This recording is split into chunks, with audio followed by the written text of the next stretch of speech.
proudly hosting Dr. Satyapal Singh.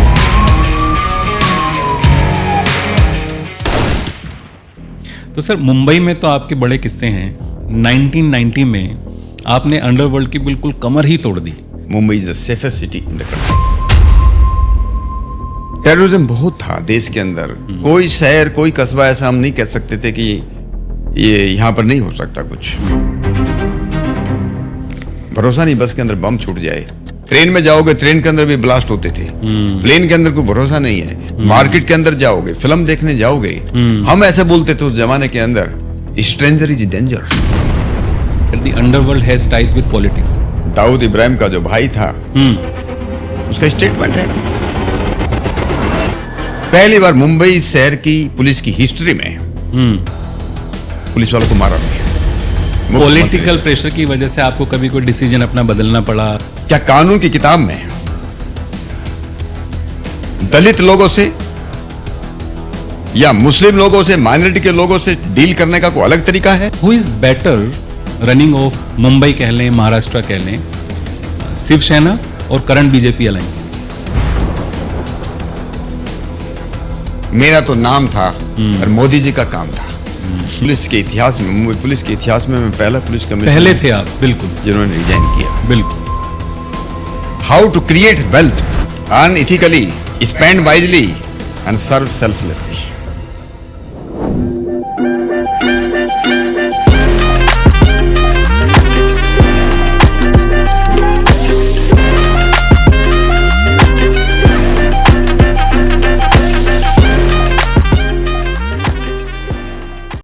Welcome to another insightful episode from House of Equentis, where we go beyond numbers, markets, and trends to explore the deeper principles that truly define success. Today, I have the honor of speaking with a man whose life beautifully blends intellect, integrity, and inspiration, Dr. Satyapal Singh. Thank you. मैंने बहुत लोग देखे हैं जिन्होंने uniform चुनी, but seldom a life that moves from a farmer's field to Mumbai's highest police chair and then to parliament twice. Doctor Singh ने अपना IPS career ACP Nashik के रूप में शुरू किया, पुणे, नागपुर और मुंबई में पुलिस कमिश्नर के रूप में सर्व किया, बागपत लोकसभा कॉन्स्टिट्यूएंसी से 2 बार पार्लियामेंट के लिए चुने गए, उसके बाद minister of state human resource development and water resource के रूप में सर्व किया। आज हम बात करेंगे इसी सफ़र की, इसी ग्लोरी की, इसी दृढ़ता की। कुछ मुश्किल सवाल और बहुत सारी रोमांचक बातें भी होंगी। Welcome to house of Equentis sir, welcome. तो सर बात करेंगे आपके शुरुआती दिनों की। आपका बचपन, आपका गांव, आपका परवरिश एक बहुत इंटरेस्टिंग जर्नी रहा है। आपका जन्म बसोली बागपत में 1955 में हुआ। आपने केमिस्ट्री में एमफिल और एमएससी किया और उसके बाद एक साइंटिस्ट बनने का सपना देखा, लेकिन बाद में आपने एक पुलिस ऑफिसर बनना डिसाइड किया। तो सर ऐसा क्या इंस्पिरेशन था जिसकी वजह से आपने अपना साइंटिस्ट बनने का सपना छोड़ के एक पुलिस ऑफिसर बनना, एक आईपीएस ऑफिसर बनने के बारे में निश्चय किया? सबसे पहले तो मनीष जी मैं आपका धन्यवाद करता हूँ इस पॉडकास्ट के लिए। वैसे तो मैं ये ग्रह की स्थिति या उनका मानव जीवन पर कोई इतना अधिक प्रभाव पड़ता है कि जीवन को बदल सकता है, लेकिन मेरा जो जीवन है या मेरा जो जन्म है उस दिन हुआ जब जिस दिन पूर्णिमा थी, कार्तिक पूर्णिमा थी। ओके। मंगलवार था, कृतिका नक्षत्र था। वो कहते हैं आकाश का सबसे तेज नक्षत्र है कृतिका नक्षत्र। मेरी माँ कहती है कि जब मैं पैदा हुआ उस समय चांद उगा था, उदय हो रहा था। मैं किसान परिवार में पैदा हुआ, एक गांव में पैदा हुआ और घर का काम करते थे, खेती का काम भी करते थे। पढ़ाई में मैं कह सकता हूँ शायद पुराने जन्मों का कुछ फल रहा होगा। मेरी बुद्धि बहुत कुशाग्र, जिसको हम बोलते हैं कुशाग्र बुद्धि थी। पढ़ने में काफ़ी अच्छा था। और मुझको याद है कि मैं 5वीं क्लास में नंबर 3 पे था, 6th क्लास में नंबर 2 पर था। वो भी कहते हैं कि हमारे एक टीचर का बेटा था, उसको नंबर 1 किया गया। उसके बाद में जब तक पढ़ा हूँ मैं, I always top the class. Very nice sir. मेरे मन में कभी प्रश्न पैदा ही नहीं हुआ, शक पैदा ही नहीं हुआ कि मैं कभी नंबर 2 पोजीशन पे आऊँगा। Always top the class. और ऐसा नहीं कि मैं कोई पढ़ने में बहुत मेहनत करता था, ऐसी कोई बात नहीं है। मुझको लगता है शायद स्मृति का, जिसको मेमोरी कहते हैं, उस मेमोरी की बात रही होगी। पढ़ाई होगी, एमएससी किया, एमफिल किया, दिल्ली यूनिवर्सिटी में कर रहा था। मैं पीएचडी भी कर रहा था। मैंने ऑलमोस्ट पीएचडी खत्म किया केमिस्ट्री। बाद में आपने की भी सर पीएचडी केमिस्ट्री में। और मैं वैज्ञानिक क्यों बनना चाहता था, साइंटिस्ट क्यों बनना चाहता था, इसके पीछे भी एक बहुत बड़ा एक रहस्य कह लीजिए या दर्शन कह लीजिए, फिलोसफी कह लीजिए। मैं बचपन से एक प्रकार से कह सकता हूं कि मैं आर्य समाज की बैकग्राउंड में उसकी भट्टी में तप रहा था। और आर्य समाज के ऐसे कुछ सिद्धांत हैं, उदाहरण के लिए ऐसा नहीं कि आर्य समाज ने शुरू किया, ये स्वामी दयानंद ने शुरू किया। हमारी ट्रेडिशन पुरातन काल से कि वेद ईश्वरीय वाणी है। ये हम कैसे सिद्ध करें कि वेद ईश्वरीय वाणी है? किसी आदमी ने नहीं लिखी है। ये हम कैसे सिद्ध करें कि दुनिया कब जो है बनी है, उसको बनाया गया, कोई इंटेलिजेंट डिजाइन था। ऐसा नहीं जैसे उस जमाने में साइंस मानती थी कि अपने आप बन रहा है या बनी हमेशा से बनी हुई है। इलेक्ट्रॉन प्रोटॉन बोलते हैं, इलेक्ट्रॉन में बड़ी स्पीड होती है, घूम रहे हैं। स्पीड किसने दी?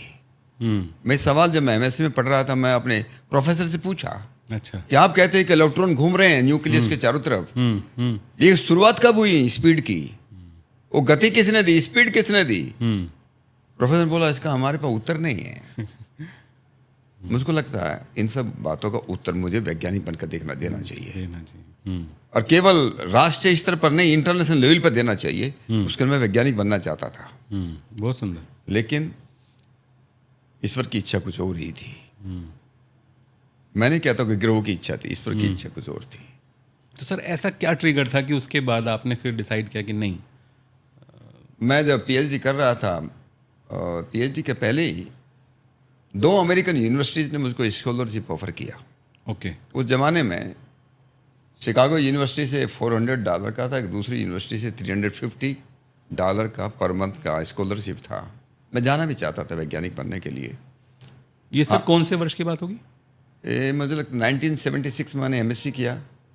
मुझे लगता है शायद तभी 77 में मैंने एमफिल वगैरह शुरू किया। अब से 50 वर्ष पहले आपको अमेरिका से स्कॉलरशिप का ऑफर था? जी, 50 वर्ष पहले। 50 वर्ष पहले।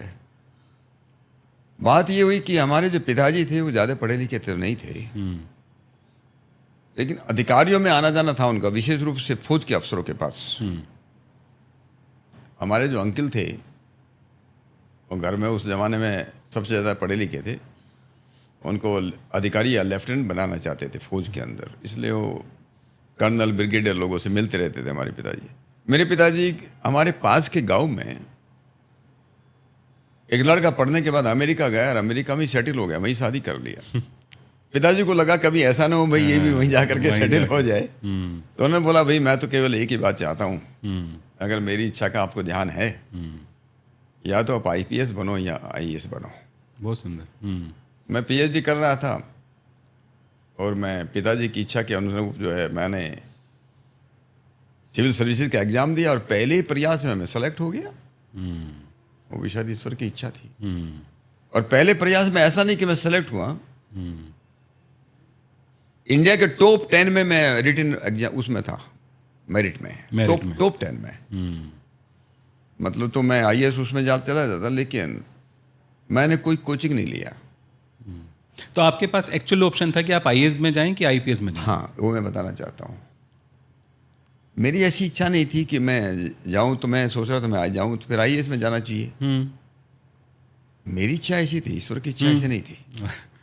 तो मैं आईपीएस में सेलेक्ट हो गया। दोबारा मैंने एग्जाम दिया, दोबारा फिर मैं सेलेक्ट हो गया, लेकिन वो मैं इनकम टैक्स कस्टम में सेलेक्ट हो गया। ओके। अब मुझे लगता है ये ईश्वर की इच्छा है कि मैं पुलिस में रहूं। लेकिन आज मैं कह सकता हूं मुझको कोई रिग्रेट नहीं, कोई पश्चाताप नहीं। शायद अगर आईएएस में मैं चला जाता तो शायद इतना जो यश और कीर्ति मुझको मिली है शायद मुझे नहीं मिली। देश की इतनी सेवा जितनी आप कर पाए, मैं किया, मुझे शायद नहीं इतना नहीं होता। शायद नहीं कर पाते। हाँ, तो जिस बातों को हम हमारी इच्छा से काम हो जाए तो हम बड़े खुश हैं, या हमारी इच्छा से काम नहीं होता वो प्रभु की इच्छा है। बहुत सुंदर। यही मान करके मैंने जो है जीवन को जिया है। प्रभु की भी इच्छा भी थी, और आपके केस में तो आपके पिताजी ने भी आपको इस तरफ गाइड किया। पिताजी तो उनकी इच्छा का भी सम्मान आपने किया। पिताजी की प्रेरणा थी, उनकी पिताजी की जो प्रेरणा थी उसका भी आपने सम्मान किया। बिल्कुल। तो सर, आईपीएस बनने के बाद आपकी पहली पोस्टिंग नासिक में हुई असिस्टेंट सुपरिटेंडेंट ऑफ पुलिस के रूप में, एएसपी के रूप में जी। उस समय का ऐसा कोई केस आपको याद है जो अभी भी आपको रात को सोने नहीं देता? एनी स्कार्स, मेंटल और physical, from those early days? देखिए, मैं ऐसा नहीं कह सकता कि मुझे रात को कुछ सोने नहीं देता है। याद आता है, लेकिन वो केस ऐसा है जिसको मैं कोई भूलता नहीं हूँ। नासिक का ही है? नासिक का ही केस है। ओके। नासिक में मेरी एक सिटी का डिवीजन होता है, शहर का। ओके। लेकिन मेरा जो पोस्टिंग थी वो नासिक रूरल में थी। आज उसके 4 डिवीजन बन गए, बहुत बड़ा डिवीजन था। एक दिन क्या, 12 अप्रैल 12 अप्रैल 1984 की बात है। शहर में, नासिक शहर के अंदर एक यूनाइटेड वेस्टर्न बैंक,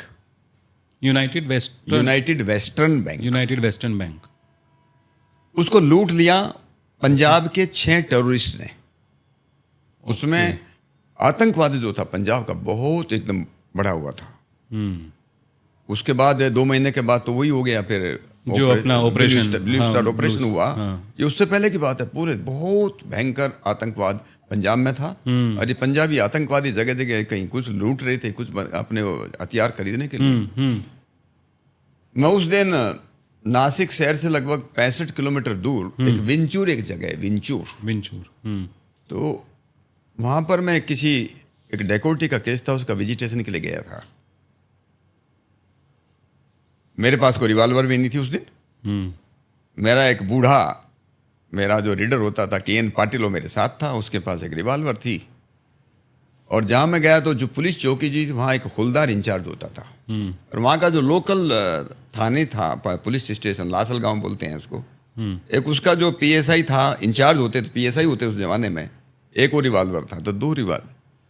हमको मैसेज आया शाम को, ये बैंक को लूट लिया, और ये 6 आतंकवादी जिनके पास AK-47 ऐसे बिल्कुल आधुनिक एकदम ऑटोमेटिक वेपन्स हैं, वो मिंचूर की साइड में आ रहे हैं। जहां आप थे? हाँ, जहां मैं था। उनको रोकना है। उनके पास ये ऑटोमेटिक वेपन 3 अपना AK-47 जैसे स्टैन। मेरे पास तो रिवॉल्वर भी नहीं। हाँ। 2 लोगों के पास रिवॉल्वर, हम 4 आदमी केवल। मैंने अपने दोनों अधिकारी को बोला, भाई तो ब्लॉक करना पड़ेगा रोड। बोला सर ये ठीक नहीं होगा, मारे जाएंगे। उस समय सर आपकी उम्र 28-29 वर्ष? 27 साल की उम्र थी। तो मैंने कहा भाई रोकना पड़ेगा। ऐसा नहीं था मुझको डर नहीं लग रहा, मुझको भी डर लग रहा था अंदर से, लेकिन यूनिफॉर्म पहनी है तो मुझे लगा कि कमिटमेंट है सर्विस के लिए। तो मैंने कहा नहीं, रोकना ही पड़ेगा। हम लोगों ने एक ट्रक रोड को ब्लॉक कर दिया, हर एक गाड़ी को चेक करना शुरू किया, क्योंकि वो उधर से एक गाड़ी में आ रहे थे, कार में। हो सकता है कि रास्ते में कार बदल दे, ट्रक में बैठ जाएं, बस में बैठ जाएं। सब लोग बड़े आश्चर्यचकित, हम क्यों चेक कर रहे, सबको चेक करते जा रहे थे।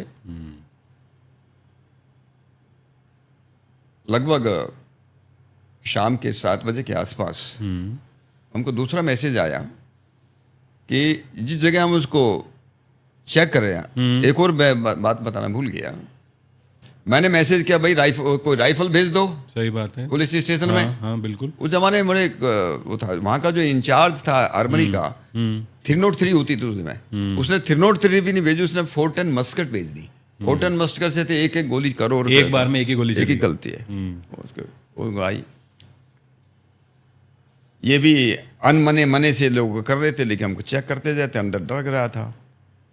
हम मौत के मुंह में थे, लेकिन मौत ने अपना मुंह फेर लिया और 1-1.5 किलोमीटर पहले ही उस रोड से जो दूसरी रोड उन्होंने ले ली। ओके। उसके बाद खैर मैसेज आया आगे जा कर के गुजरात बॉर्डर पे, वहाँ के SRPI इधर से पुलिस जा रही थी। आउट ऑफ 6 जो हैं 3 लोग मारे गए, 3 लोग जंगल में चले गए। तो ये इंसिडेंट ऐसा था कि मैं जानते हुए भी कि आज मर जाएंगे हम लोग, तभी अपना कर्तव्य मानते हुए, कमिटमेंट टू सर्विस है, कमिटमेंट टू यूनिफॉर्म, सामने 6 आतंकवादी आधुनिक हथियारों के साथ, और आपके पास हमारे पास केवल 4 आदमी, केवल 2 रिवॉल्वर, एक मस्किट बाद में आई।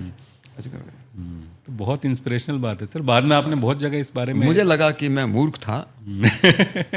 ये आदमी केवल मूर्ख आदमी कर सकता है, लेकिन कह सकते हैं कि वो कमिटमेंट इतना जबरदस्त था, कमिटमेंट भी था, इसलिए उसमें इतना वो नहीं कि भाई मारे जाएंगे क्या करेंगे, उसके लिए हो गया। लेकिन ईश्वर था बचाने वाला, ईश्वर ने बचाया। कमिटमेंट भी था, साहस भी था। साहस भी था, बिल्कुल ठीक। साहसी आदमी ही ऐसा कर सकता है सर। सर उसके बाद आप मुंबई कमिश्नर तो बने, पर उससे पहले आपने नागपुर में, पुणे में भी पुलिस कमिश्नर के रूप में सर्व किया जी। तो जब आप पुलिस कमिश्नर नागपुर थे, उस टाइम पे आपने एक बहुत इनोवेटिव, एक तरह से उसको मूवमेंट बोलूँगा, मिशन मृत्युंजय, वो शुरू की, जिसमें आपने यूथ को भी एंगेज किया जी। तो उस विषय में सर कुछ बताइए कि वो आपका उसमें ऑब्जेक्टिव क्या था, कैसे आप यूथ को एंगेज कर पाए, और उसका पीछे की जो सोच थी वो सोच क्या थी?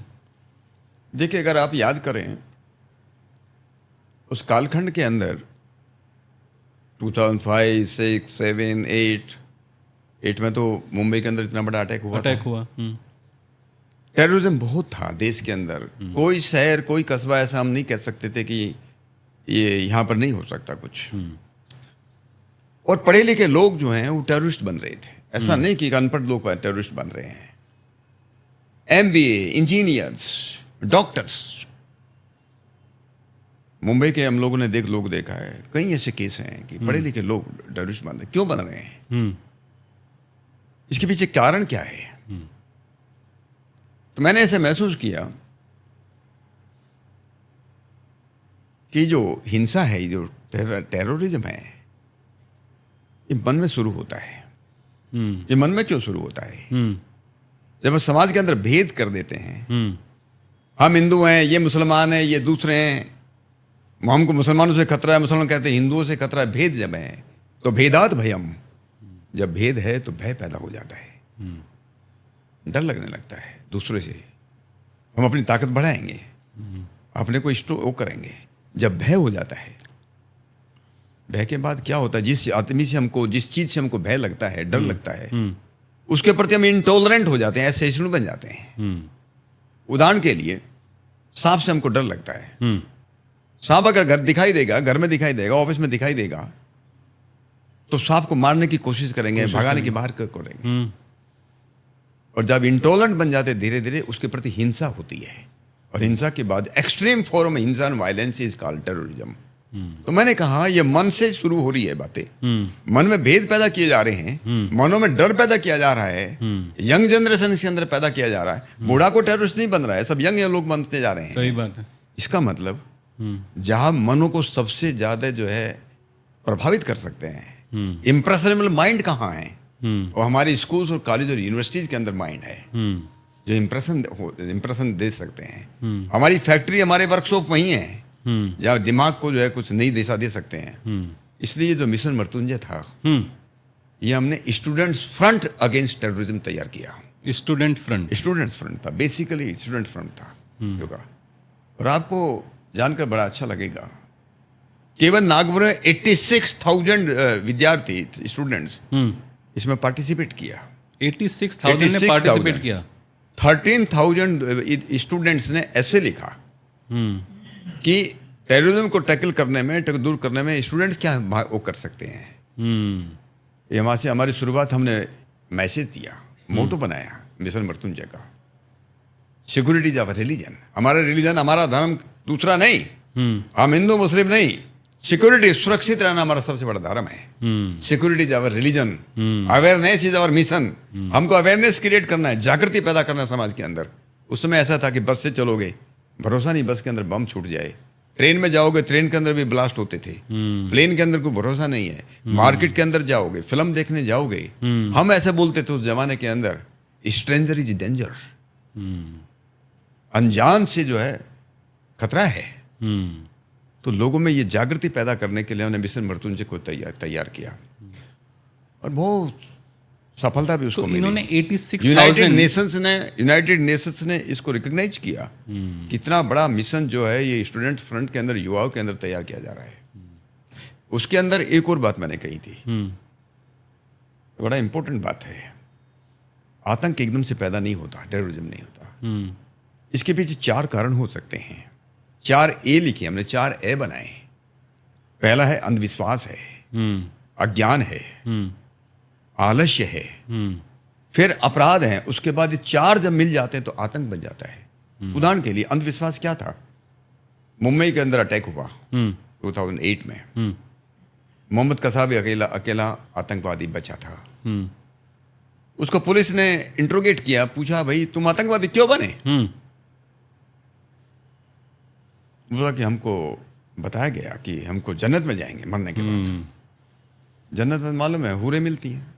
ऐसा उसने बोला सर? हाँ हाँ, ये तो राइटिंग में है। अच्छा।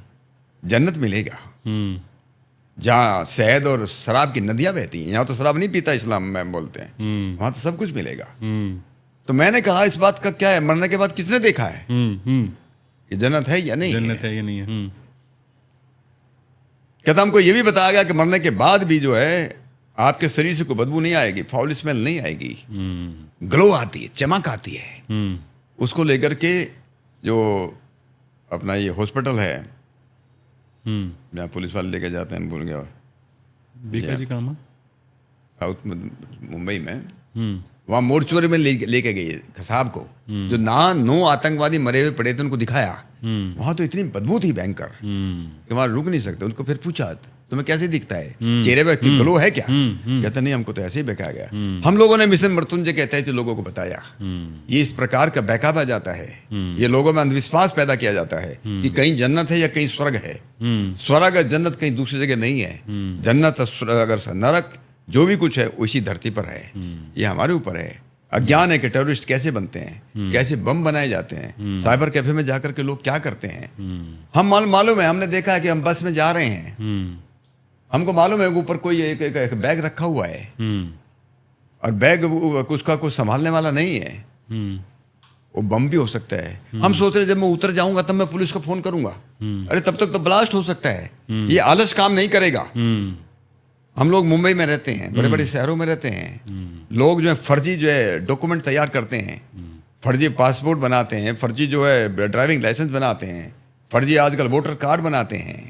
ये जो सब हो रहा है, अगर आज हम ये फर्जी चीज़ कर सकते हैं, कल को बाहर का आकर के आतंकवादी आकर के पाकिस्तान या बांग्लादेश का आकर के वो भी यहाँ का नागरिक बन सकता है।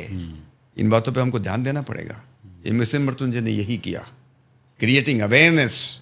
और ये ध्यान रखने के लिए कहीं भी जाओ, कहीं भी रहो। तो ये जो स्टूडेंट्स है सर 86,000 आप कह रहे हैं, इन्होंने किस रूप में हेल्प की किसी भी तरह के हम लोगों आतंकवाद ने को क्या रोकने किया, में? प्रत्येक कॉलेज में, प्रत्येक हाई स्कूल से नीचे हम लोग नहीं गए।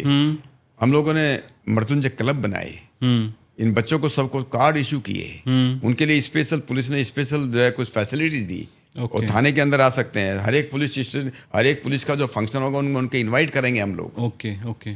और जा करके किस प्रकार के वेपन होते हैं, हमारी परेड होती है, उनको थोड़ा वो हमको कुछ सूचना, they become the resource material for us, passing on information. और आई रिमेम्बर करेक्टली एक केस के अंदर एक आतंक, उसकी जो इन्फॉर्मेशन आई थी वो स्टूडेंट से आई थी।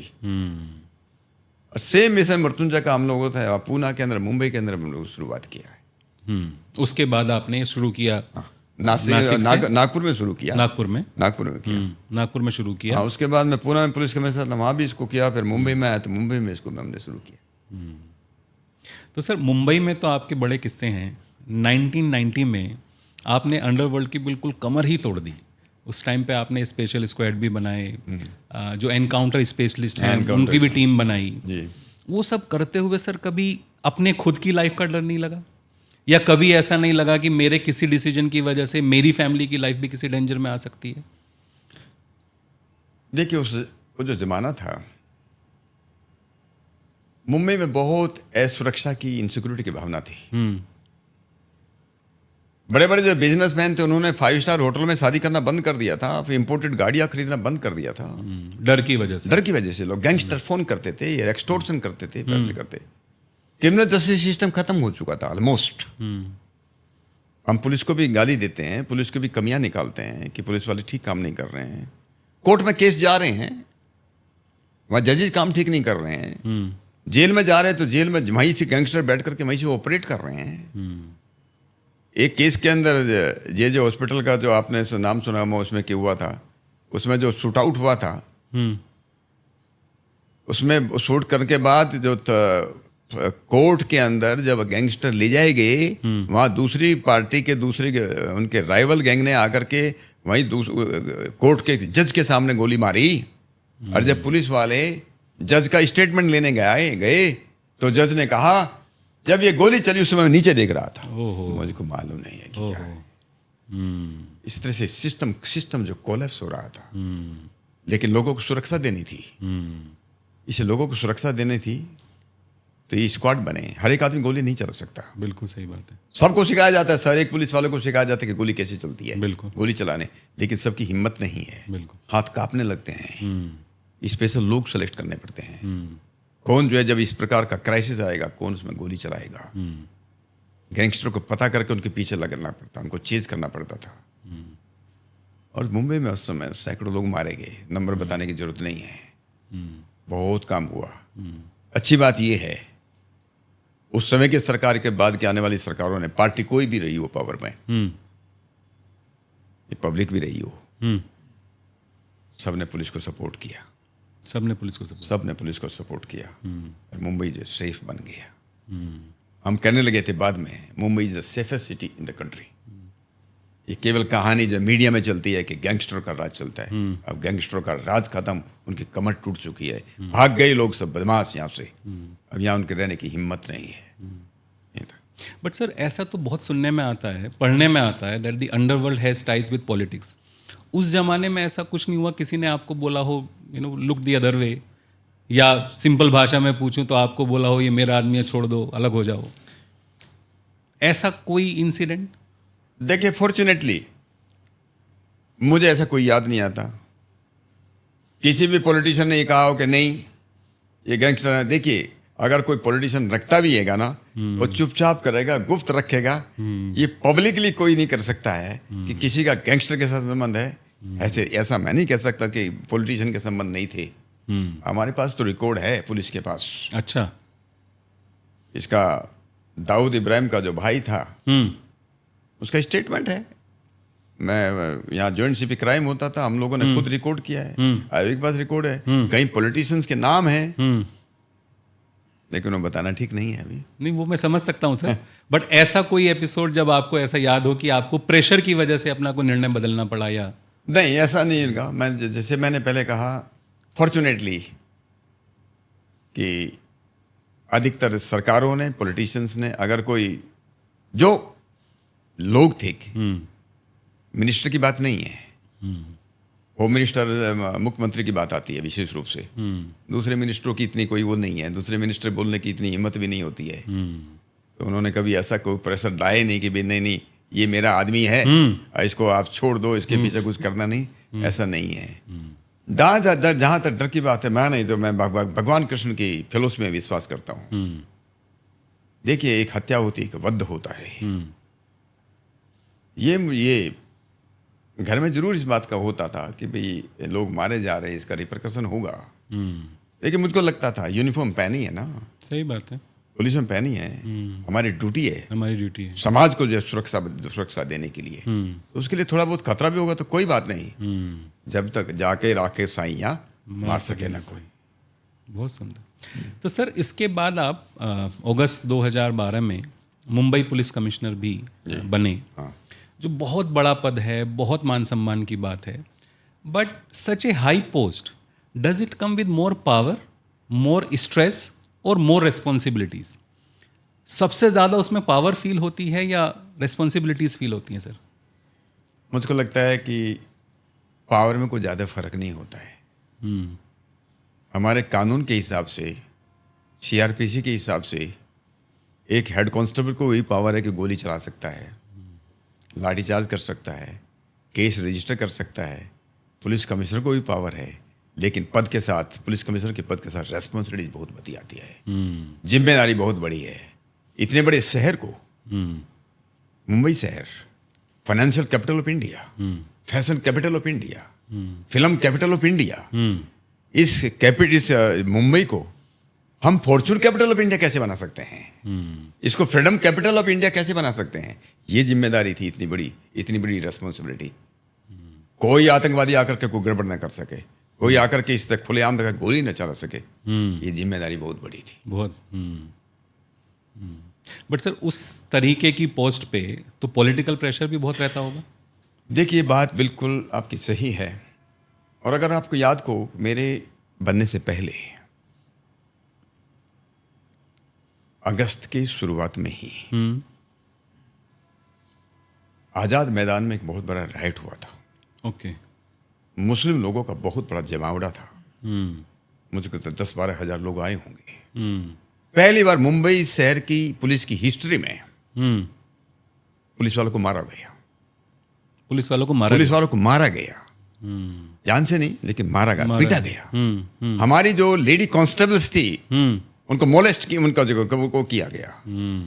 और हम सोते रहे, चुपचाप देखते रहे। बहुत बाद में जाकर के गोली खुद चली। एक की केस ये हुआ, उससे पहले एक और केस हुआ, इंदू मिल का केस है, वर्ली का। आरपीआई के लोगों ने, ज्यादा लोग नहीं थे, लगभग 100 के आसपास लोग होंगे, डॉक्टर बाबा साहब अम्बेडकर की, भगवान बुद्ध की मूर्ति लेकर के इंदू मिल में, प्राइवेट इंदू मिल ला करके मार रख दिया। ये हमारा है। ये पुलिस वाले उनसे ज्यादा थे, लेकिन कोई एक्शन नहीं लिया। मुझको मालूम था इसमें पॉलिटिकल प्रेशर था, ऊपर का ही पॉलिटिकल प्रेशर था, इसलिए पुलिस कमिश्नर कुछ नहीं कर पाया। मैं जब पुलिस कमिश्नर बना, 3 दिन के बाद ही एक सीनियर ऑफिसर्स कॉन्फ्रेंस हुई मुंबई में। उसमें सीएम भी आए, होम मिनिस्टर भी आए, chief secretary, home secretary, everybody was there. और मैंने पब्लिकली खड़ा होकर के बात कही, क्योंकि दोनों इंसिडेंट मेरे सामने थे। मैंने ये पूछा, क्या कानून की किताब में दलित लोगों से या मुस्लिम लोगों से, माइनॉरिटी के लोगों से डील करने का कोई अलग तरीका है? दूसरों से अलग तरीका है? क्या ऐसा हम डिस्क्रिमिनेट कर सकते हैं? ये सवाल मैंने पूछा सीएम और होम मिनिस्टर से, सब लोगों के सामने। पूरे महाराष्ट्र के अधिकारी, सीनियर लोग वहां थे। इस बात को कोई जवाब नहीं दे सकता। सीएम ने बोला, नहीं, सबके लिए बराबर है, सबके लिए बराबर है। तो मैंने बराबर का व्यवहार किया। अरे सबको मालूम था, कोई भी आए, या केवल एक ही कानून है, और कानून जो गड़बड़ करेगा उसको बख्शा नहीं जाएगा। इसलिए मेरे ऊपर जो है, मेरा जब तक समय था, किसी ने जो है मेरे ऊपर किसी भी पॉलिटिकल प्रेशर की वजह से आपको कभी कोई डिसीजन अपना बदलना पड़ा, कोई प्रिंसिपल के साथ, वैल्यूज के साथ कॉम्प्रोमाइज करना पड़ा? Your idea of justice changed? ऐसा मुझे नहीं लगता। कई बार ऐसे केस हुए। मैं मुंबई का तो नहीं, पुणे का बड़ा इंपॉर्टेंट डिसीजंस है, जब मेरे पर बहुत प्रेशर आया। जब आप पुणे पुलिस कमिश्नर थे। 2 में चीज को कोट करना चाहता हूँ। मैं अपनी किताब में भी लिख रहा हूँ, लिखा है मैंने अपनी किताब में। ओके। जब मैं पुलिस कमिश्नर बना, लगभग 3 महीने के बाद मुझको मालूम चला कि लगभग कुछ लोगों के पास पिछले लगभग 20 वर्षों से पुलिस प्रोटेक्शन दिया हुआ है। हमारे मोर देन 30 कांस्टेबल्स उनके लिए उनकी सेवा में थे। कौन लोग थे सर ये? पॉलिटिशियंस? कुछ पॉलिटिशियंस थे, कुछ बिजनेसमैन थे, इस तरह के कुछ लोग थे। ओके। मेरे पास रिव्यू आया। मैंने भाई इनको कौन सी खतरा कौन सा है इनके जीवन को? बोला सर खतरा तो कुछ भी नहीं है। तो मैंने विड्रॉ करो। बोला सर विड्रॉ करने में तो गड़बड़ हो गया, सब बहुत पावरफुल लोग हैं, ये आपको बड़ी तकलीफ होगी। मैंने कहा मुझकी तकलीफ छोड़ो, मैं ऑर्डर इशू करता हूँ। तो मैंने क्या किया, सब लोगों को एक चिट्ठी भेजी। ओके। हमारे हिसाब से, इंटेलिजेंस के हिसाब से, आईबी के हिसाब से आपके जीवन को कोई खतरा नहीं है। और हमारे पुलिस फोर्स की कमी है शहर में। एक हफ्ते के बाद हम आपका पुलिस प्रोटेक्शन विड्रॉ करेंगे। लेकिन तब भी आपको लगता है कि आपको प्रोटेक्शन चाहिए, ये प्राइवेट एजेंसी है, सिक्योरिटी एजेंसीज, इसकी लिस्ट में हम आपको भेज रहे हैं। इनमें से आप किसी को भी अपने यहाँ लगा अपॉइंट सकते कर हैं। सकते हैं। कर तो हमने दिया, उसके बाद भयंकर प्रेशर आया कुछ लोगों के लिए कि इनको प्रोटेक्शन देना ही पड़ेगा। मैं तो नाम बता सकता हूँ, एक का तो नाम का, एक बड़े आदमी का नाम मैं दूसरे का नहीं बताना चाह रहा हूँ। उस समय हमारे एक होम मिनिस्टर थे, उन्होंने मुझे एक चिट्ठी लिखी, बोला कि ये इस आदमी को प्रोटेक्शन देना चाहिए, आपको प्रोटेक्शन निकाला है। मैंने उनको फ़ोन किया, मैंने कहा सर आपको चिट्ठी लिखने से पहले मेरे से बात कर लेते तो अच्छा होता। ये आपने होम मिनिस्टर साहब को होम मिनिस्टर को बोला, आप ऐसा कैसे बोलते हो? तो सर मैं इसलिए आपको ये बोल रहा हूँ, अगर मैं आपके आदेश का पालन न करूं तो आपको बुरा लगेगा, और मैं आपके आदेश का पालन करूं और मुझे लगता है ये गलत है, मुझको बुरा लगेगा। मेरे कॉन्शियस अलाउ नहीं कर रहा। मेरे कॉन्शियस अलाउ नहीं करेगी। तो मैंने कहा सर ये मैं नहीं कर पाऊंगा, और मैं आपको ये आगे के लिए मैं जरूर निवेदन करूंगा, अगर मुझे कभी चिट्ठी लिखनी हो तो मुझसे पहले पूछ लेना। सौभाग्य की बात है उसके बाद मुझे कोई चिट्ठी नहीं लिखी। उसके एक और केस हुआ, मुझे विश्वास है साथ पूरा, मैं आज भी चल रहा हूँ। 1952 से जब से देश के अंदर इलेक्शन हो रहे हैं, म्यूनिसिपैलिटी के इलेक्शन हो, कॉर्पोरेशन के इलेक्शन हो, असेंबली के इलेक्शन हो, लोकसभा के इलेक्शन हो, वहां पब्लिक रोड के ऊपर मीटिंग होती थी, पब्लिक मीटिंग होती थी, नुक्कड़ मीटिंग होती थी। मैंने उसको बैन कर दिया। आज के बाद में कोई भी पब्लिक मीटिंग रोड पे नहीं होगी। हजारों लोगों को दिक्कत होती, ट्रैफिक बंद होता है। बहुत प्रेशर, पॉलिटिकल प्रेशर आया। मैंने कहा सर मैंने ये जो निर्णय लिया है ये पब्लिक इंटरेस्ट में लिया है, मैं इसको वापस नहीं कर पाऊंगा। मुझे बोला हम 1952 से इलेक्शन लड़ रहे हैं, आज तक कभी किसी ने ये ऐसी हिम्मत नहीं किया, आप ऐसा कैसे कर सकते हो? मैंने कहा किया मैंने व्यक्तिगत स्वार्थ के लिए नहीं किया, पब्लिक के लिए किया है। तो कभी कभी ऐसा होता है। बट सर आपका जिस तरीके का करियर रहा है, जैसी हम बातें भी कर रहे हैं, आप यंग आईपीएस ऑफिसर्स के लिए एक प्रेरणा है, और जितना मुझे पता है आप एकेडमी में भी जाते हैं, उनको लेक्चर्स भी देते हैं। वो drives you to do that, and किस तरीके का आप एक जो नए आईपीएस ऑफिसर्स हैं उनके लिए कोई मैसेज देना चाहेंगे, उनको कुछ बताना चाहेंगे कि जिस तरीके के प्रिंसिपल्स के साथ या एथिक्स के साथ आपने अपना करियर को कंप्लीट किया, उनको भी उसमें कुछ हेल्प हो? देखिए बरसों तक मैं नेशनल पुलिस एकेडमी हैदराबाद में जाता रहा, और अभी भी शायद केवल एक बैच को छोड़ करके जितने इस देश के अंदर जितने भी आईपीएस बनते हैं, जितने भी आईएएस में आते हैं, जितने भी इनकम टैक्स में आते हैं, सबके बैचेज को जो पार्लियामेंट्री अटैचमेंट आते हैं सबको मैं लेक्चर देता हूँ। How to become a good officer, good and successful officer, उसकी पहचान क्या है। अगर आपको आपके ट्रांसफर के बाद लोग आपको याद करते हैं, प्यार से याद करते हैं, यही तो आपकी पहचान है ना। हम लोग जो है शपथ लेते हैं जब सर्विस ज्वाइन करते हैं, कॉन्स्टिट्यूशन की, भारत के संविधान की शपथ लेते हैं, हम कानून के हिसाब से काम करेंगे, ईमानदारी के साथ काम करेंगे। यूनिफॉर्म हमने पहनी है, तो यूनिफॉर्म का जो है पुलिस, जिसको हम पुलिस बोलते हैं, अपने आईपीएस की बात की है, तो आईपीएस जो है they are the leaders of the police force. जैसा लीडर होगा, यथा राजा तथा प्रजा, जैसा नेता है ऐसे नीचे के लोग बनेंगे।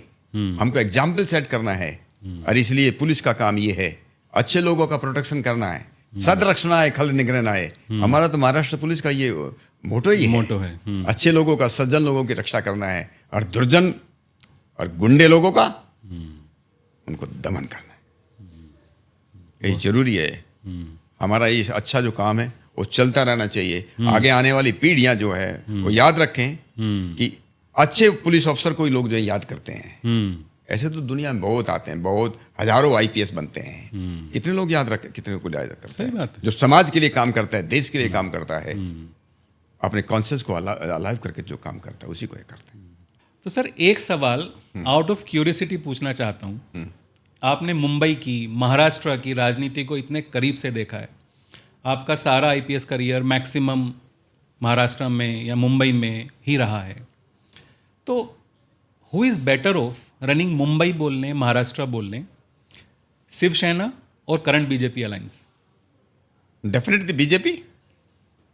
जिस पार्टी के लिए राष्ट्र प्रथम हो, जिस पार्टी के लिए विरासत के साथ विकास करना हो, जो पार्टी अपनी जड़ों से जुड़ना चाहती है, देश को जो है पुनः विश्वगुरु के आसन पर बैठाना चाहती है, और कोई पार्टी नहीं है देश के अंदर, ये केवल मात्र बीजेपी है। बीजेपी के साथ जो भी आए, जो उसकी फिलोसफी को मानने वाले लोग, उनका भी सबका स्वागत है, लेकिन बीजेपी के अलावा दूसरा कोई पर्याय नहीं है। और मोदी जी ने ये रास्ता दिखाया है। मोदी जी ने एक संकल्प लिया है इससे कि 2047 तक हम इस संकल्प को सिद्धि तक लेकर के जाएंगे, इस राष्ट्र को पुनः विश्वगुरु बना करके रहेंगे। बहुत सुंदर सर। तो हमारा प्रदेश भी और हमारा देश भी सेफ हैंड्स में है? बिल्कुल एकदम सेफ हैंड में है। इससे पहले कभी इतना सेफ हैंड में कभी रहा नहीं है। आपने पहले, जैसे मैंने पहले कहा है, रोज आतंकवादी घटना होती थी, कितनी नक्सलाइट की कितनी वायलेंस होती थी। ये सब खत्म करने का अगर श्रेय किसी को जाता है, वो केंद्र की मोदी सरकार को जाता है। बहुत सुंदर सर। तो सर, उसके बाद आपका राजनीतिक सफ़र के विषय में थोड़ी बात करना चाहेंगे। आपने अपनी राजनीतिक जर्नी 2014 में शुरू की, 2014 में। 31 जनवरी 2014 को आपने मुंबई कमिश्नर पोस्ट से रिज़ाइन किया। अब ये एक ऐसा पद है जिस पे कोई एक दिन भी बैठने के लिए बहुत बड़ी बात है।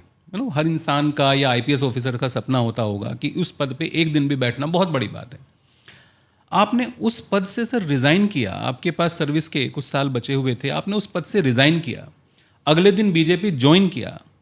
उस पद से जिसके ऊपर, जिस सीट के ऊपर बैठना किसी भी बड़े से बड़े ऑफिसर के लिए एक सपना होता है, उस पद से रिज़ाइन करते हुए डर नहीं लगा सर? एक आम आदमी छोटे छोटे डिसीजन में डर जाता है, आपने इतना बड़ा पद से रिज़ाइन किया। ये मनीष जी, आपकी बात ये बिल्कुल सही है। 150 साल के पुलिस के इतिहास में, मुंबई पुलिस के इतिहास में मैं पहला पुलिस कमिश्नर पहले थे आप, बिल्कुल, जिन्होंने रिजाइन किया। बिल्कुल, ये बात सही है कि 25-30 साल तक आईपीएस ऑफिसर सपना देखता है महाराष्ट्र में कि एक दिन शायद इस कुर्सी पर बैठने का कोई मौका मिलेगा। और मेरे तो लगभग 2 वर्ष बचे थे। बिल्कुल। और मैं उसको छोड़ करके रिजाइन कर रहा हूँ। ऐसी जगह जा रहा हूँ जहाँ पर भरोसा नहीं है, भविष्य का भरोसा नहीं है। बहुत से मेरे साथी बोलते थे मैं मूर्ख आदमी हूँ, पागल हूँ, पुलिस कमिश्नर की नौकरी छोड़ करके जा रहा हूँ। लेकिन ईश्वर में विश्वास था, अपने अंदर आत्मबल था, अपने अंदर भी आत्मविश्वास था। मैं नाम के लिए नहीं गया, मैं यश और कीर्ति के लिए नहीं गया, मैं पैसा बनाने के लिए नहीं गया हूँ, राष्ट्र की सेवा करने के लिए मैं जा रहा हूँ। इसलिए ये विश्वास था मुझको, दुनिया की कोई ताकत मुझको नहीं हरा सकती। यह बात जरूर है कि मेरे पीछे लोग लगे थे, पॉलिटिशियंस थे, या तो पुलिस कमिश्नर बन गए, इससे बड़ी और क्या पोस्ट है महाराष्ट्र के अंदर। मुझे तो महाराष्ट्र गवर्नमेंट डीजीपी बनाना चाहती थी स्टेट का। ओके। उन्होंने कहा कि नहीं, अब पुलिस कमिश्नर बन गए, अब क्या है, आपके जैसे अच्छे लोग हमको पार्टी में चाहिए। तो देवर चेजिंग मी, और फिर ईश्वर की इच्छा है बीजेपी ज्वाइन हो गई। अगले दिन ही आपने बीजेपी ज्वाइन की सर? हाँ, मैं 31 को तो मैं नहीं कहा, 31 का मेरा कागजी जो रिजिग्नेशन 31 का है, 31 जनवरी का है। लेकिन मैं 1 फरवरी को भी रात के 9 बजे तक मैं ऑफिस में रहा हूँ। और कभी कहानी बाद में बताऊंगा उसके पीछे कारण क्या था। बहुत दिल्ली के अंदर हलचल मच गई। ये बीच में एक दिन पहले बात लीक हो गई प्रेस के अंदर कि मैं रिजाइन कर रहा हूँ। जिन लोगों को डर लगा कि आदमी आकर के चुनाव में लड़ने कुछ न गड़बड़ ना हो जाए, तो यहाँ पर बड़ा प्रेशर आया, मुख्यमंत्री के ऊपर बहुत जबरदस्त प्रेशर आया। But I must thank and congratulate the then chief minister Shri Prithviraj Chauhan ji. I lot of respect for him. दोनों थोड़ा डिले किया, लेकिन मेरा रिजिग्नेशन एक्सेप्ट हो गया। और मैं 1 को यहाँ से गया, या 2 के साथ रात को गया, 2 को जा करके मैंने हमारे मेरठ के अंदर उस समय मोदी जी की रैली थी। तो मैंने सोचा इतने बड़े जहाँ लाखों लोग हैं, उस समय ज्वाइन करना अच्छा है। मेरठ में रैली थी सर? मेरठ में रैली, मोदी जी की उपस्थिति में ही आपने? मोदी जी की उपस्थिति में आपने जो बीजेपी को ज्वाइन किया? बीजेपी को ज्वाइन किया था। उसके बाद सर इलेक्शन भी आ गया, मई 2014 में। 2014 में इलेक्शन आ गया। हाँ, तो ज़्यादा टाइम में 2.5 महीने बचे थे केवल। हाँ, 2014 मई में। मैं फरवरी में गया हूँ और 10 अप्रैल को वोटिंग था। तो अंदाजन 2.5 महीने मिले मुझे। और 2.5 महीने के अंदर देखिए, मेरा तो नाम था और मोदी जी का काम था। मोदी जी का जो काम था गुजरात के अंदर, उनका जो मॉडल था, गुजरात डेवलपमेंट मॉडल जो था, सब लोगों की इच्छा थी, इस देश की इच्छा थी कि मोदी जी इस देश का प्रधानमंत्री बनना चाहिए। मुझे भी उसकी मदद मिली। हमारे क्षेत्र के लोग मुझे जानते थे कि मैं को पुलिस कमिश्नर हूँ। एक पुलिस कमिश्नर, बहुत यहाँ के पॉलिटिशियन को देख लिया, 50-60 साल से देख रहे हो, कोई काम नहीं कर रहा हूँ। तो इतना काम 2014 में जीतने के बाद ईश्वर की इच्छा है, हमारी पार्टी का आशीर्वाद रहा, मैंने इतना काम मैं कर पाया। लोगों की ताकत अपने साथ थी जो पिछले 60-70 साल में नहीं हुआ। अल्लाह आज भी मुझे विकास पुरुष की संज्ञा देते हैं कि मैंने इतना काम किया। बागपत विकास पुरुष, बागपत जैसे लोग बोलते हैं। बट सर फिर भी आप एक आम पॉलिटिशियन के सामने नहीं कंटेस्ट करने वाले थे। आप अजीत सिंह के सामने, जो एक वेटरन है, उनके सामने आप कंटेस्ट करने वाले थे, जो 2 बार के सिटिंग एमपी थे। नो 2 बार का नहीं हो, 8वीं बार का चौथा था।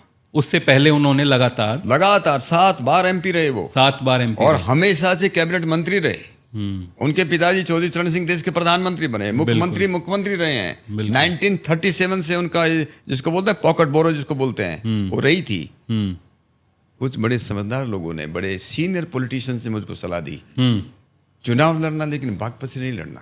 हाँ। चुनाव लड़ना लेकिन चौधरी अजीत सिंह के सामने नहीं लड़ना। बिल्कुल। हाँ। यहाँ से रिजाइन करने के बाद भी वहां पर दिल्ली में मेरे पास डेलीगेशन आए, साहब कहीं से भी लड़ लो, आपको तो पार्टी लाई है, कहीं से भी आपको टिकट मिल जाएगा, यहाँ नहीं चुनाव लड़ना है, ये बहुत कठिन है, जो जीत नहीं पाएगा। देखिए मुझको विश्वास था। तो सर क्या था वो ऐसा कैंपेन बोलने, ऐसा नैरेटिव बोलने, एक ग्राउंड रियलिटी बोलने, जिसने आपको अजीत सिंह जैसे वेटरन पॉलिटिशियन के सामने 2 लाख से ज्यादा वोटों से जीत दिलाई? देखिए मुझको लगता है सबसे ज्यादा तो मैं धन्यवाद पब्लिक को देना चाहूंगा। जैसे मैंने कहा कि लोग चेंज चाह रहे थे, पूरे देश में चेंज चाह रहे थे, मोदी जी को लाना चाह रहे थे, उसका अपने को फायदा हुआ। मेरे ऊपर लोगों का विश्वास था। मुझे लगता है ये सत्यपाल जिसका नाम है सत्य ही बोलता है। अगर ये बोल रहा है कि डेवलपमेंट लाएगा तो डेवलपमेंट लाएगा, ये लोगों को विश्वास हुआ। हम लोगों ने कैंपेन ये बात कर रहे हैं उसके बहुत स्ट्रेटेजी के साथ काम किया। उस समय बहुत कम था, मैं जनरल जाता था, मेरी पत्नी केवल महिलाओं में जाती थी, मेरी बेटी जो है चारू वो केवल स्कूल और कॉलेज में ही जाकर के प्रचार करती थी। उसके साथ लोग जुड़ते चले गए और चेंज हो गए। बट सर लोगों को चेंज तो ओबियसली चाहिए, बट अगर कोई बहुत अच्छा काम कर रहा हो तो फिर ओबियसली चेंज नहीं भी चाहिए। आपने दोबारा बागपत से इलेक्शन लड़ा 2019 में। उस टाइम पे आपने जयंत चौधरी के सामने इलेक्शन लड़ा।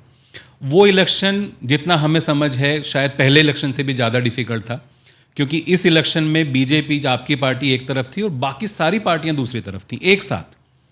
तो ये वाला जो इलेक्शन है सर, ये पिछले इलेक्शन से ज़्यादा कठिन था। मुझे लगता इसका है जो नैरेटिव था, इसका जो ग्राउंड रियलिटी थी, वो पहले वाले से कैसे अलग थी? ये आपकी बात बिल्कुल सत्य है। स्पेशली उत्तर प्रदेश के अंदर, सब जगह भारत देश के अंदर ऐसी स्थिति नहीं थी, लेकिन उत्तर प्रदेश के अंदर वहाँ की जो लोकल पार्टीज थी, समाजवादी पार्टी वहीं की, बहुजन समाज पार्टी वहीं की, बिल्कुल, राष्ट्रीय लोकदल वहीं का, ये सार कांग्रेस, ये सारी पार्टी एक हो गई। लेकिन मेरा काम बोल रहा था, काम लोगों को दिख रहा था, इतना चेंज लोगों ने देखा कि भाई अगर चाहिए तो इस आदमी को देना है। मैं कह सकता हूँ शायद 2019 जैसा इलेक्शन बाद में कभी आएगा भी नहीं, इतना कठिन था। मैं लोगों का धन्यवाद जब आप एक तरफ हो, सारी पार्टियां दूसरी तरफ, एक साथ, छोटी बड़ी सब पार्टी एक साइड में, एक साइड में थी।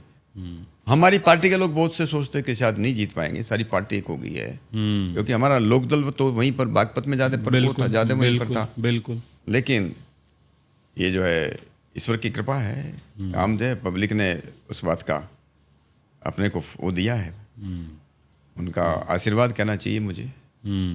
उनको विश्वास था कि ये व्यक्ति जो है कायाकल्प करेगा बागपत का, और हो गया। उसके बाद सर आप मिनिस्टर भी बने जी, मिनिस्टर ऑफ हायर एजुकेशन जी, और आपने वैल्यू बेस्ड एजुकेशन को बहुत प्रमोट किया जी। हम लोग ना सर यहाँ पे वेल्थ क्रिएशन को एक फंडामेंटल राइट की तरह प्रमोट कर रहे हैं जी। तो ऐसा कुछ हमारे व्यूअर्स के लिए कि जहाँ हम उनको फाइनेंशियल लिटरेसी के बारे में या इन्वेस्टर एजुकेशन के बारे में अगर हम थोड़ा और नॉलेज देना चाहें, जैसे आपने वैल्यू बेस्ड एजुकेशन को प्रमोट किया, तो किस रूप में हम वेल्थ क्रिएशन को एक 7th फंडामेंटल राइट के रूप में प्रमोट कर सकते हैं और लोगों को फाइनेंशियल लिटरेसी के लिए जागरूक कर सकते हैं? देखिए, सबसे पहली बात तो ये है, ये सबको मालूम है, कोई पढ़ा लिखा हो या अनपढ़ हो, महाभारत में बड़ी अच्छी बात आती है, अर्थस्य पुरुषो दास है। आदमी जो अर्थ का दास है, धन का दास बन जाता है। भीष्म पितामह जैसे लोग भी धन के दास बन गए हैं। धन के बिना काम नहीं चलता। धर्मस्य मूलम अर्थ है, धर्म का मूल ही अर्थ है। वेल्थ पैसा कमाना कोई गलत बात नहीं है, इसलिए तो उसको हम बोलते हैं ना, लक्ष्मी है। लक्ष्मी हमेशा विष्णु के पास रहती है, बिल्कुल। लक्ष्मी हमेशा भगवान के पास रहती है। इसका मतलब धन कमाना अच्छी बात है, लेकिन धन कैसे कमाया जाए, उसके लिए फाइनेंशियल लिटरेसी बहुत होना जरूरी है।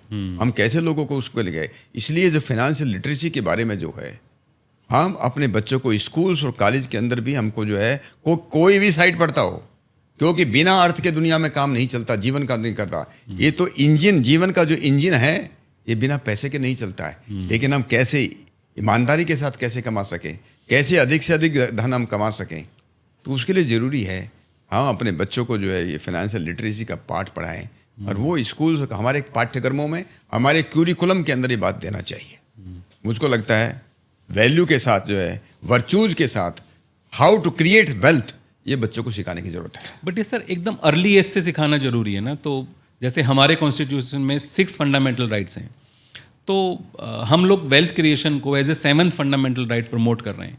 तो उसका हमारा ऑब्जेक्टिव भी यही है कि एकदम बच्चों को शुरू से, एकदम अर्ली एज से धन के बारे में, मनी के बारे में, सेविंग्स के बारे में, प्रिंसिपल्स के बारे में सिखाया जाए। देखिए, हमारे यहाँ फंडामेंटल राइट टू प्रॉपर्टी भी था, और 1950 से लेकर के 1970 तक हो रहा।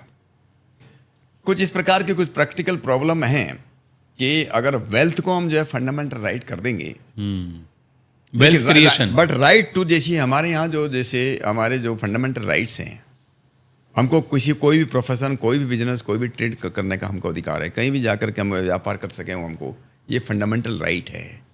तो फंडामेंटल राइट जो है टू स्टार्ट इंटरप्राइज, हमारे क्या है, फंडामेंटल राइट का एक चैप्टर है कॉन्स्टिट्यूशन में, एक डायरेक्टिव प्रिंसिपल्स का है। डायरेक्टिव प्रिंसिपल्स क्या रहता है, there should be equitable distribution of wealth. Equitable distribution of wealth, how to balance these two things, कि क्रिएशन ऑफ वेल्थ ये फंडामेंटल राइट रहे, डायरेक्टिव प्रिंसिपल्स जो है वो हमारा जो इक्विटेबल डिस्ट्रीब्यूशन रहे, हमारा जो है एक प्रकार से जो सोशलिस्ट थिंकिंग रहा समाज का। मुझे लगता है कि फंडामेंटल राइट जो है वेल्थ क्रिएशन, ये दुनिया के किसी भी देश में नहीं है। यहाँ ये बात जरूर है कि कुछ देश ऐसे हैं, सिंगापुर जैसे हैं, जहाँ इस बात को ज़्यादा तरजीह दी जाती है, लेकिन फंडामेंटल राइट ये बन पाएगा इस बात का तो अभी मुझे उम्मीद नहीं है। लेकिन एक किस्म से हम पैसा कमा सकते हैं, पैसा रख सकते हैं। फाइनेंशियल लिटरेसी को प्रमोट किया जा सकता है। हाँ, जैसे हमारे स्कूल्स में, यूनिवर्सिटीज में फाइनेंशियल लिटरेसी को जो है प्रमोट करना ही चाहिए। हाँ, आपको पैसा कमाना सिखाया जाता है, आपको एक अच्छा बिजनेसमैन बनना सिखाया जाता है, बट फाइनेंशियल लिटरेसी की तरफ या वेल्थ मैनेजमेंट की तरफ कम ध्यान दिया जाता है, तो वो बढ़ाया जाता है। देखिए, हमारा जो एजुकेशन के बेसिकली 4 उद्देश्य हैं। मैं अपने लेक्चरों में आजकल भी बोलता हूँ, तब भी बोलता था। हम लोग डिग्रियाँ दे रहे हैं, डिप्लोमा दे रहे हैं, लोगों को नौकरियां नहीं मिलती, रोजगार नहीं मिलता है, it has no value, no importance. इसलिए हमारी एजुकेशन ज्ञान तो देना चाहिए, लेकिन अर्थ कैसे कमा सके, धन कैसे कमा सके, इसके बारे में बताना चाहिए। इसके लिए स्किल डेवलपमेंट मोदी जी ने शुरू किया, स्किल डेवलपमेंट आना चाहिए। हाँ, बिल्कुल। ज्ञान करी, अर्थ करी, सुख करी। हमारी एजुकेशन ऐसे हो कि सुख भी दे सके। ऐसा नहीं कि हमको स्ट्रेस हो रहा, टेंशन हो रहा, ये कोई एजुकेशन नहीं है। जो आदमी जो है स्ट्रेस रहता है, वो व्हाट इज एजुकेशन? और हर एजुकेशन सुख करी भी होना चाहिए, और लास्ट में यश करी भी होना चाहिए। ये हमका नाम और नाम भी देना चाहिए। इसलिए इस एजुकेशन के अंदर हम ईमानदारी के साथ कैसे वेल्थ क्रिएट कर सकें, कैसे पैसा कमा सकें, ये हमको अपने बच्चों को शुरुआत से हमको पढ़ाना चाहिए, बताना चाहिए। बिल्कुल, वही उद्देश्य है सर हमारा। हम बहुत सारे स्कूल्स को, यूनिवर्सिटीज़ को रीच आउट कर रहे हैं कि जो फाइनेंशियल लिटरेसी है या वेल्थ मैनेजमेंट है, उसकी जो एजुकेशन है वो बच्चों को अर्ली एज में दी जाए। बिल्कुल ठीक होना चाहिए। सर, आपको तो स्ट्रेस हो नहीं सकता, मतलब आपने स्ट्रेस के विषय में बात की, इसलिए पूछ रहा हूँ ये सवाल कि आप एक पक्के आर्य समाजी हैं, वेजिटेरियनिज्म फॉलो करते हैं, लगातार योगा करते हैं, आपको वेदों का, शास्त्रों का, संस्कृत का ज्ञान है, आपने इतनी सारी किताबें लिखी हैं, अच्छी किताबें समाज को एक संदेश देने के लिए लिखी हैं। तो आपके इस पहलू के बारे में थोड़ा जानना चाहेंगे कि ये जो आपका जीवन का पहलू है, ये आपके पॉलिटिकल लाइफ को या आपके आईपीएस करियर को इसने किस तरीके से इम्पैक्ट किया, और अगर आप कोई संदेश हमारी यंग जनरेशन को देना चाहेंगे कि इस तरीके की चीज़ें उनको उनकी लाइफ में कैसे पॉजिटिवली बेनिफिट दे सकती हैं। देखिए, मुझे एक बात जरूर कहना है, विशेष रूप से युवा पीढ़ी को, यंग जनरेशन को। हमको जीवन मिला है, मानव जीवन मिला है। लोग तो बोलते हैं पता नहीं कितने जन्मों की तपस्या के बाद मिलता है। बिल्कुल। हम पुनर्जन्म को मानने वाले लोग हैं, लेकिन उस बाद में कहाँ आ जाएंगे इसका भरोसा नहीं। एक जीवन है, इस जीवन को हम सफल कैसे बना सके, सक्सेसफुल कैसे बना सकें। लोग मेहनत करने वाले बहुत लोग हैं, और सब लोग सक्सेस नहीं हो पाते, सक्सीड नहीं हो पाते जीवन के अंदर। हमारा प्रारब्ध भी है, हमारा पुरुषार्थ भी है, हमारे कर्मों का फल भी है। इसलिए ईश्वर में विश्वास रखना बहुत जरूरी है। हम माने या मत माने कि इस धरती के अंदर गुरुत्वाकर्षण फोर्स है या नहीं, ग्रेविटेशनल फोर्स है या नहीं, लेकिन है। हम माने या मत माने, लेकिन ईश्वर है। असली आर्य समाज ने, योग ने ये बातें मुझको सिखाई है। अगर फिट रहना है, जीवन का आनंद लेना है, जीवन का रस लेना है, तो स्वास्थ्य अच्छा होना चाहिए। बीमार आदमी के जीवन में को कितना भी पैसा हो, कितना भी पड़ा हो, किसी काम का नहीं है। इसलिए first and foremost requirement of the life, first and foremost priority of the life, how to keep yourself fit, ये होना चाहिए। और सब बाद की बातें हैं। पॉलिटिक्स बाद में करो, बिजनेस बाद में करो, नौकरी बाद में करो, लेकिन how to keep yourself fit, ये सबसे टॉप मोस्ट प्रायोरिटी होना चाहिए। ये यार समाज के लोग बोलते हैं, ये योग सिखाता है कि अपने को फिट कैसे रखना है, होलिस्टिक हेल्थ कैसे होगा, जिसको बोलते हैं ना मन वाणी और शरीर और बुद्धि, इनका संतुलन कैसे बनाना है, ये योग की बात है। देखिए, ऐसा कोई काम नहीं करना जो आपके स्वास्थ्य के ऊपर प्रतिकूल प्रभाव डाल सके, एडवर्स उसका इम्पैक्ट आए। खाना ऐसा खाओ कि मन अच्छा बने, खाना ऐसा खाओ कि बुद्धि आपकी अच्छी रहे, खाना ऐसा खाओ कि आप हेल्दी रहो। और मैं कह सकता हूँ, केवल मैं नहीं कह रहा हूँ, केवल हमारे शास्त्र नहीं कह रहे हैं, आजकल की मेडिकल साइंस बोल रही है, if you want to remain healthy, if you want to remain fit, if you want to remain away from all this kind of the disease today, be vegetarian, शाकाहारी बनो। और फिर आदेश के जीव के स्वाद के लिए दूसरों की गर्दन काटने के लिए किसने बोला है? दूसरों की जान लेने के लिए किसने बोला है? हमने तो जान नहीं दी, हमने तो जिंदगी नहीं दिया।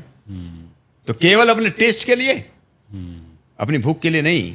अरे जंगल का शेर भी जो है भूख के लिए शिकार करता है, अपने टेस्ट के लिए शिकार नहीं करता। जिसको हम कहते हैं सर्वोत्कृष्ट प्राणी, सबसे बेस्ट जो है मानव को बोला जाता है दुनिया की बेस्ट क्रिएशन है भगवान की, वो केवल अपने टेस्ट के लिए दूसरों को जान ले, ये किसने बताया है? मैंने तो इन सिद्धांतों को माना है, और मैं कहता हूँ ईश्वर की कृपा है। जो से लोग जो हैं, जो शाकाहारी नहीं रहे, मांसाहार करते हैं, दूसरा गड़बड़ करते हैं, योग का बात नहीं करते, भगवान में विश्वास नहीं करते हैं, अपने ऋषि परंपरा में विश्वास नहीं करते हैं, मुझको लगता है कि शायद वो कहीं ना कहीं गलत है, और बाद में पश्चाताप करते हैं। जय अब पछताए होत का जब चिड़िया चुग गई खेत। तो आप अपनी किताबों के माध्यम से भी सर इस तरीके की जो टीचिंग्स हैं वो देना चाहते हैं समाज को? देखिए, मेरी एक पुस्तक बहुत ही पॉपुलर पुस्तक है, बहुत ही लोकप्रिय है, तलाश इंसान की। तलाश इंसान की। हम लोग रोज बोलते हैं कि इंसानियत खत्म हो रही है। आप लोग देखते हैं, आप हॉस्पिटल में जाओ तो डॉक्टर लोग जो है पहेली बुझा रहे हैं, रिडल सोल्व कर रहे हैं। बेचारा गरीब आदमी पड़ा हुआ, उसको देखने वाला नहीं है। एक्सीडेंट होता है रोड के ऊपर जो है, कोई उसको हॉस्पिटल पहुंचाने वाले लोग नहीं हैं। धीरे धीरे इंसानियत खत्म हो रही है, लेकिन इंसान बनाया कैसे जाए, ये मेरी किताब का जो है मकसद है कि अच्छे इंसानों का निर्माण कैसे किया जाए, अच्छे इंसान बने, अच्छे नागरिक बने देश के सामने। उसके पीछे इस प्रकार की कुछ जो है प्रेरणा मिली, ऐसे कोई इंसिडेंट हुए जीवन में जिन्होंने मुझे इस किताब को लिखने के लिए जो है बाध्य कर दिया। बहुत सुंदर। तो सर, आप अपनी बातचीत में जो एंशिएंट फिलोसफी है उसके बारे में बहुत बात करते हैं, आपको वेदों का, शास्त्रों का बहुत अच्छा ज्ञान है।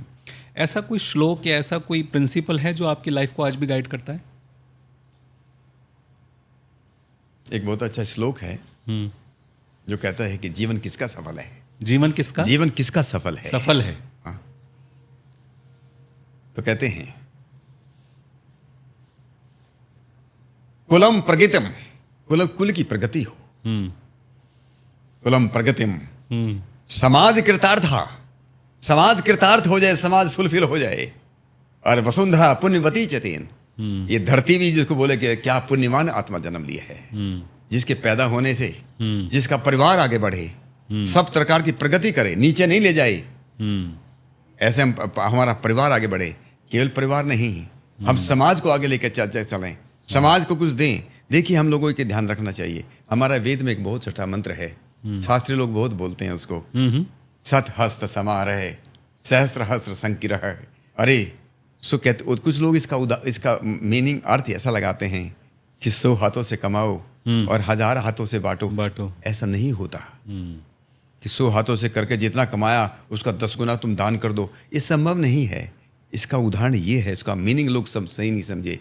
इसका ठीक मतलब ये है, ये एक वनस्पति के उसका जो देवता है मंत्र का, वो वनस्पति है। जैसे वनस्पति जो है उसकी जो जड़ें होती हैं, जितनी जड़ लेती है इतनी उसकी शाखाएं बनती हैं। एक बीज से हम जाकर के कितने फल उसमें पैदा करते हैं। ऐसा जीवन लो, समाज से जितना लिया है ना उसे 10 गुना दो, 100 गुना दो, तभी जीवन कृतार्थ बनता है, तभी जीवन सफल बनता है। बहुत सुंदर सर, बहुत सुंदर। मराठी में मुझे एक बात और याद आ गई है। मराठी में एक बहुत अच्छी म्हण है, असा जन्म लाभ हवा, असा जन्म लाभ हवा देहे चंदन भावा, असा जन्म लाभ हवा देहे चंदन भावा, गंध संपला तरी सुगंध दरवलत रहावा। जिंदगी बने हमारी ऐसी, जिंदगी बने हमारी ऐसी, खुशबू फैले चंदन जैसी, खुशबू फैले चंदन जैसी, ऐसा जीवन बने। तो सर आपने तो सफलता को इतनी करीब से देखा है, सक्सेस को इतने करीब से देखा है। हर इंसान सक्सेस के पीछे, सफलता के पीछे भाग रहा है। आपने एक किसान परिवार में जन्म लिया, गांव में आपकी परवरिश हुई, उसके आप आईपीएस ऑफिसर आप बने, कमिश्नर रैंक तक गए, पार्लियामेंट में गए, मिनिस्टर बने। आपने बहुत सक्सेस, बहुत सफलता अपनी लाइफ में देखी है। What does success mean to you today? अब आपने ये सब कर लिया सर, उसके बाद जो सफलता के मायने हैं या सफलता की डेफिनेशन है, सफलता का मीनिंग है, has it change over time? आज का जो इंसान है वो सफलता को ढूंढ रहा है, उसके लिए आप क्या संदेश देना चाहेंगे? देखिए, सफलता की बात मैंने पहले बता चुका हूं मैं कि सफल कौन है। मेरी सफलता की डेफिनेशन को बदली नहीं है। ये बात जरूर है, आज पैसे की कीमत बहुत बढ़ गई, इंपॉर्टेंस बहुत ज़्यादा है। कम पहले भी नहीं थी, लेकिन कैसे बदल जाती है। महाभारत के ज़माने में सवाल विदुर से पूछा गया कि धर्म की रक्षा कैसे करनी चाहिए। कहता है सत्येन रक्षतो धर्म है, सत्य से, सच्चाई से धर्म की रक्षा होती है। यही सवाल जब चाणक्य से पूछा गया 2500 साल के बाद, सेम सवाल चाणक्य से पूछा गया। चाणक्य से पूछा कि धर्म की रक्षा कैसे होगी, तो चाणक्य ने कहा वित्तेन रक्षते धर्म है, धन से ही धर्म की रक्षा हो सकती है। तो धन कमाओ, वेल्थ क्रिएट करो और करवाओ, लेकिन उसको ईमानदारी से कैसे हम कर सकें, बिल्कुल, विदा किसी हिंसा के बिना, without harassing anybody, without harming anybody, क्या हम धन कमा सकते हैं? क्या जीवन का पर्पज होना चाहिए। बहुत सुंदर। तो सर हम इसीलिए वेल्थ क्रिएशन को एक ट्रू ऑब्जेक्टिव की तरह प्रमोट कर रहे हैं। फाइनेंशियल लिटरेसी को, इन्वेस्टर एजुकेशन को एक ट्रू अपनी जिम्मेदारी मान के प्रमोट कर रहे हैं कि हम ज़्यादा से ज़्यादा लोगों तक पहुँचें और उनकी वेल्थ क्रिएशन जर्नी में जो भी हम सपोर्ट कर सकें, रोल प्ले कर सकें, वो जरूर करें, बहुत अच्छे मन से करें। बहुत सुंदर। तो सर एक क्विक फायर राउंड है, मैं बहुत एक सेंटेंस में अपनी बात पूछूंगा और आपको भी उसी तरीके से शायद सिर्फ एक सेंटेंस में ही अपना रिप्लाई देना है। One book that changed your thinking? Satyarth Prakash, Swami Dayanand का। One quality every investor must have? Patience, धैर्य, धर्म का पहला लक्षण। बहुत सुंदर। One advice to young India? Earn ethically, spend wisely and serve selflessly. बहुत सुंदर। योर मैसेज फॉर एंटरप्रेन्योर्स और new age businessman? Always believe in God.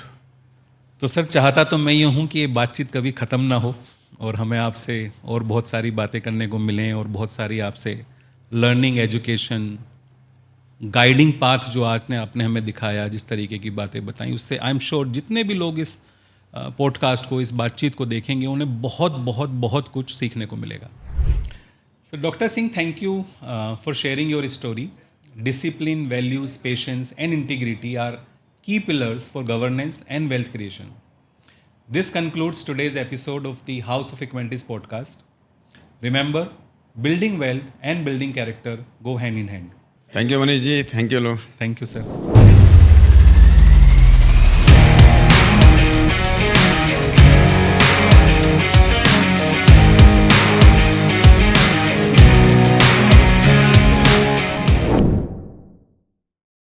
Investments in securities market are subject to market risks. Read all the related documents carefully before investing.